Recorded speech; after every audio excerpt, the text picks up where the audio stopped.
So this is an application of the exponential function.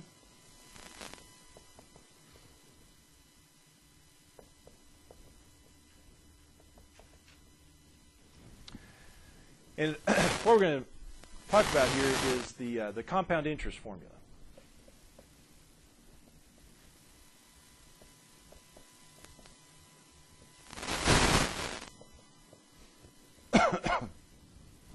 Yeah, it turns out taking the variable of your compound interest to be the time you're leaving investment or a loan sort of thing. If that's your variable, the time, then it turns out this is an exponential function, the compound interest. You know what I mean by compound interest? That means, say we're doing monthly compounding of our interest. That means, month one, start with $5,000, and then month two, I've got to get $1 of interest. Well, in month two, I calculate the interest not just on the $5,000, but on the $5,001. And then when I say I get it up to $5,005 in month two, then I take the interest on the $5,005. Whereas in simple interest, you're just getting the interest on the $5,000. Compound interest, you're getting interest on the interest. Hence the name compounding interest. So anyway, here's what it works out to be. The formula works out to be this. If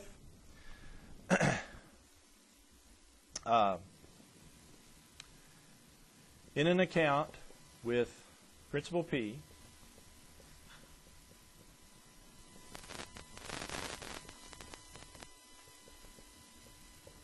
that's just the amount you start with. In an account with principal P with interest rate R that is compounded n times per year,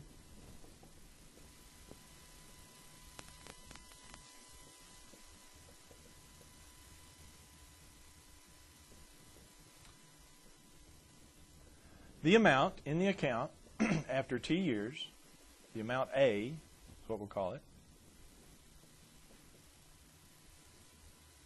after T years is given by this formula.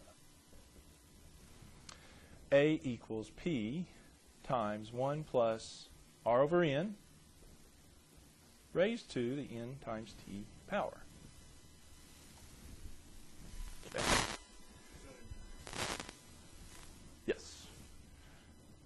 Probably should. I actually put this, I don't put all this on here, but I put the formula on the test for you. But yeah, you should probably hang on to that one or know that one, what it means. Okay, so what this means is, I take the principal, multiply it by 1 plus R over N. So I'm going to take the rate divided by the number of times compounding per year, because you can compound monthly, quarterly, you can do it semi-annually. So there's different amounts of times per year you can compound. You can do it daily, quarterly, different number of compoundings per year can be different.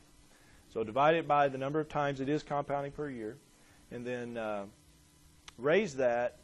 This parentheses gets raised to the number of times per year compounding times the time. All right, so here's, let's just do an example of that. Okay? All right, so let's see. Okay, so how much is in an account with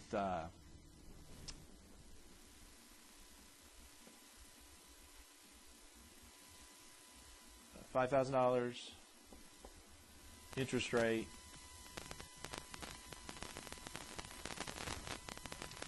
$5,000 principal, interest,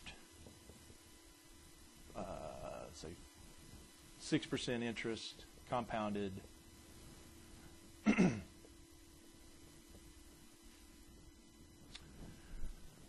quarterly for 20 years.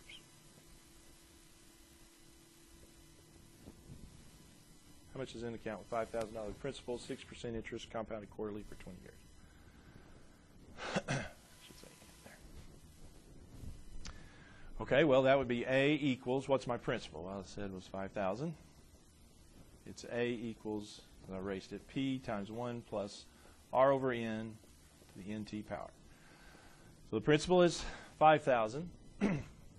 It's 1 plus, now of course the rate, you don't want to stick 6 in there because you want to change the 6% over to decimal form. How to do that? 2 places back, 0.06. Use the decimal form of that. Okay, so N, remember N is the number of compoundings per year. So what's N here? Yeah, we're doing it quarterly, so N would be 4. N is going to be 4, so that's what I divide 0.06 by. Then I raise it to the 4 times N times T, so that would be 4, and the T is the time in years. It'll be 4 times 20. So that's going to be 5,000 times 1, let's see, 0.06 divided by 4. Go and get that. It's 0.015, so 1 plus that is 1.015. And then raise that to the 80th power. Now, word of caution there, what do I do first if I'm doing this by hand or whatever? Remember, exponents are first. So I don't multiply 5,000 times 1.015. It's 1.015 to the 80th power, 3.29. How do you do that? Most calculators have like that button or a Y to the X button. Just hit 1.015, then hit either that or you have one like that. Okay, and then that's 3.29 something times, then multiply that by 5,000. So I get 16,453.3 dollars. All right, it's 31. Okay.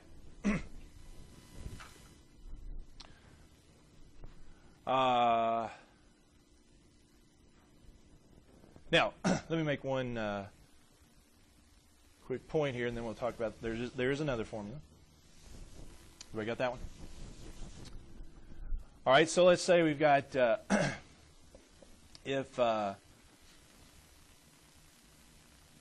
say 10,000 is invested at a rate of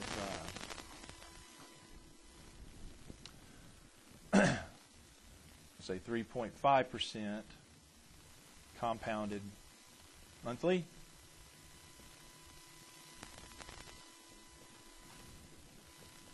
How much is in it after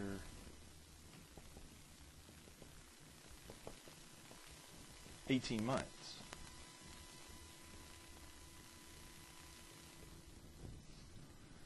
Well, formula says you take A equals, what's the principal here? 10,000, the amount you start with, is principal. 1 plus R, what it goes for R? Well, it's 3.5, but don't let that fool you. You still got to move it 2 places back, don't you? So it's 0.035 divided by N. What's N here? Well, it's compounded monthly. N is the number of compoundings per year. So if it's going by month, it would be 12 months, right? So divide by 12. And then raise that to the 12 times 1.5. Why 1.5, not 18? The formula is based on years. T is in years. This is months, so you change the months to years by, how do I do that? Well, you take 18 divided by 12. It's 1.5. Okay. All right, so that'd be A equals 10,000 times, and that'll be, may not be a very nice number there, See, 0.035 divided by 12.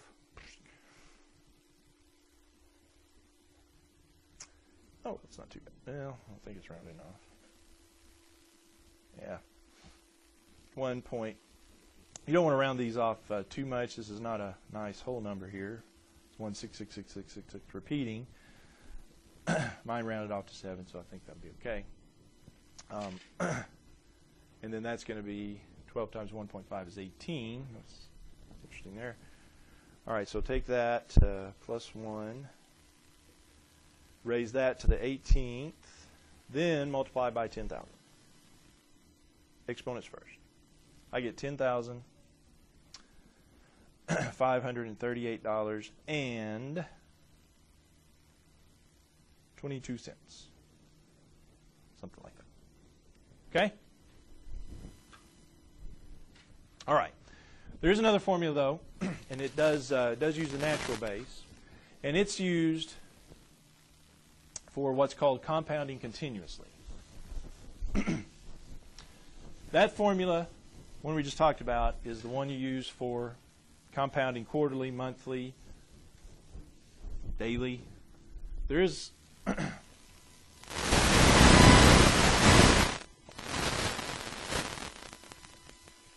continuously.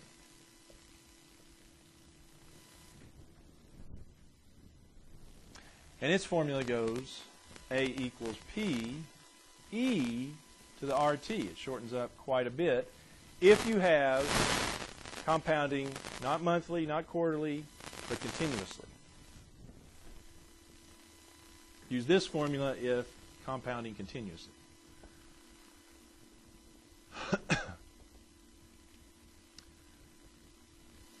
Which, just like it sounds, that means it's even better than doing it per second. This is just continuously compounding for so many years. T is, again, P is the principal, T is the time in years, R is the rate. What's E? The natural base. Yeah, that's the 2.71828 number. So it uses that base there. And so PERT, I mean, that's a pretty nice little formula if you're compounding continuously. So let's say we've got $5,000. $5,000 is invested at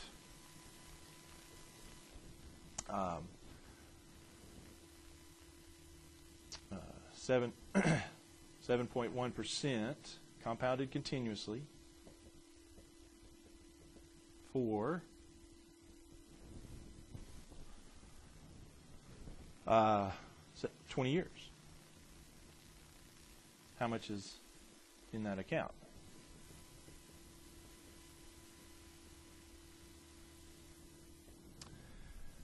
Well, that would be just, since it's compounding continuously, this is the formula we use. A equals PERT, P-E to the R-T. So that'd be what? 5,000 times E to the, what's the R? Well, again, you got to move it 2 places back. Don't forget, even if there's a decimal already, move it 2 places back, so it's 0.071 times T, time in years, is 20. So it's 5,000 E to the, what would that be, 0.142? E to the 1 point, E to the 0.142? 1.42. Oh, 20, yeah, I'm sorry. Just checking. All right. E to the 1.42. So just punch that in. 5,000.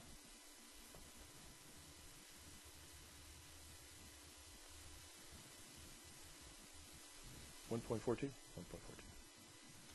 I get 20,000 something. 20,685.60. Does that sound about right? Everybody else get that? What'd you get?